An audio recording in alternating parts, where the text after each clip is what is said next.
What is up, everybody, and welcome back to youtube.com/DyllonKG. Today, we're going to be discussing camera panning, or spinning your camera while in chases to view the killer. Now, as I spend more time on my own Survivor gameplay, I teach my friends and even get more YouTube comments, I'm being told that people never turn their camera, they never learned how, or that it doesn't work very well for them.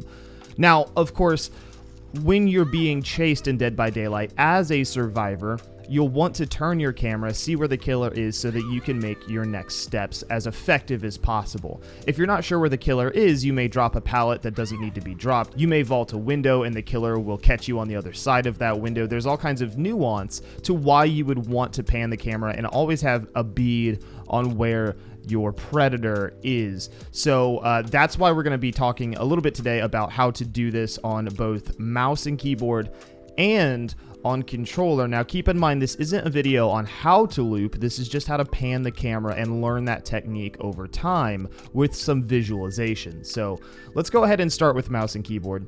I think you'll find the technique a little bit easier to master on mouse and keyboard. You can make minor adjustments in your movement with more ease, in my opinion, but you can do this on controller. It is possible. So to really get good at this technique, you're gonna have to learn kind of what shoulder you prefer to look over when you're running. I find that most of the time, because I'm right-handed, it makes more sense for me to peek over the character's right shoulder, but we'll do left and right shoulder. It's the same principle on both. You just have to decide what you want. So let's start off. Of course, you're going to be holding W on the keyboard. If you want to spin your camera over your left shoulder, you'll roll your mouse, obviously, to the left.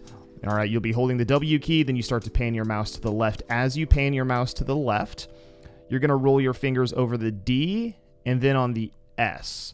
The reason you're going to do that is to keep the momentum in the same direction the character is facing while you move your mouse to the left, all right? And then you're going to be holding S as the camera's fully panned and you're looking all the way behind you, all right? Now, of course, if you want to pan the camera over your right shoulder, you're going to want to move your mouse to the right-hand side. You're going to slide your mouse to the right. As you do that, you'll roll your fingers from the W to the A and then to the S, and you're going to be ending on S, holding that as you're fully spun around. You could practice this. I would probably practice this with friends and to kill your friends, or just practice this when you spawn into a map. Just give it a little go. It'll get easier. You don't have to be sprinting to do it if that makes it easier on your brain to do, but really practice rolling your fingers from the W to the A to the S, or from the W to the D to the S, depending on what shoulder you prefer, all right? So keep in mind, whichever shoulder you choose, left shoulder, right shoulder, you'll move the mouse in the direction you choose to pan. If you want to pan over the right-hand side, you'll move your mouse to the right.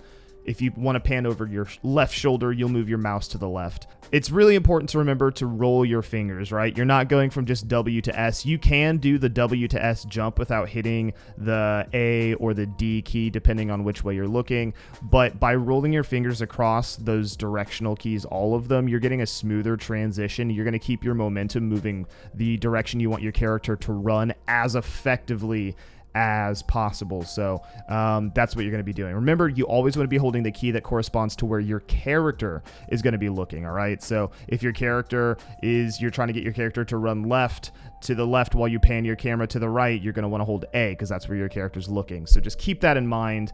I don't know if that helps or not, but I'm trying to explain this as best as possible, of course. So now, in many cases, you'll only need to pan the camera 90 degrees to see the killer. In a lot of cases, like shack loops, like at LT walls and things like that. So just keep that in mind as well. You won't have to do full 180s, but learning full 180s will make everything else, I think, easier. So now, in many cases, a lot of people are concerned about running into objects while you have your camera turned.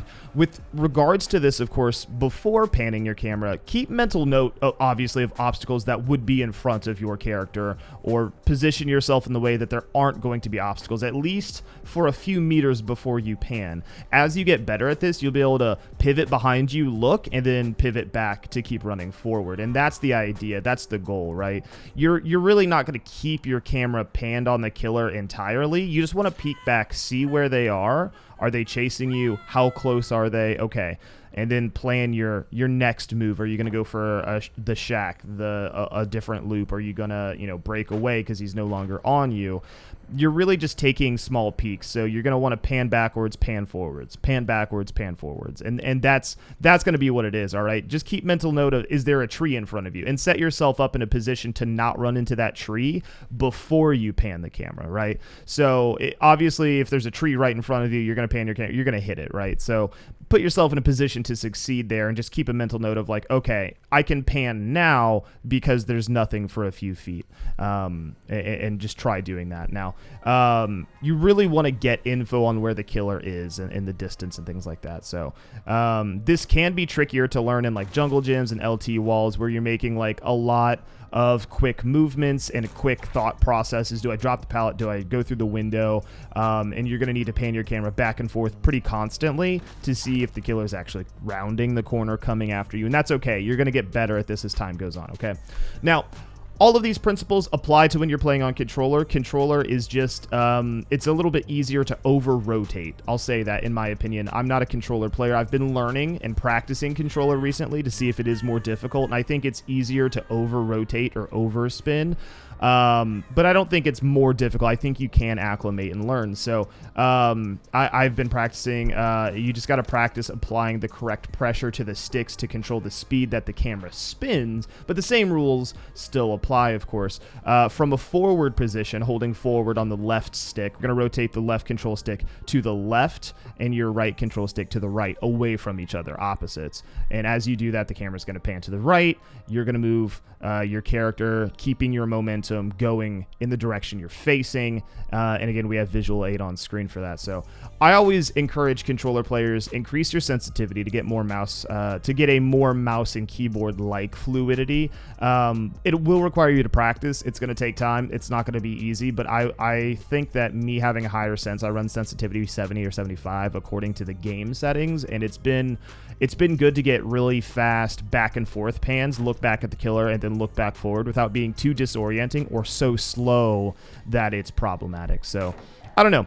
What do you guys think about this video? Did this help you? Is this going to help you learn how to pan that camera back and forth? I think if you do this, you're going to get away with a lot more chases, a lot more smoothly. You're not going to waste as much time, as many pallets. You're not going to find yourself vaulting a window with the killer on the other side, because you'll be able to make better educated choices. So what do you guys think? Let me know down below in the comments, and I pray to the entity to see you guys in the next video.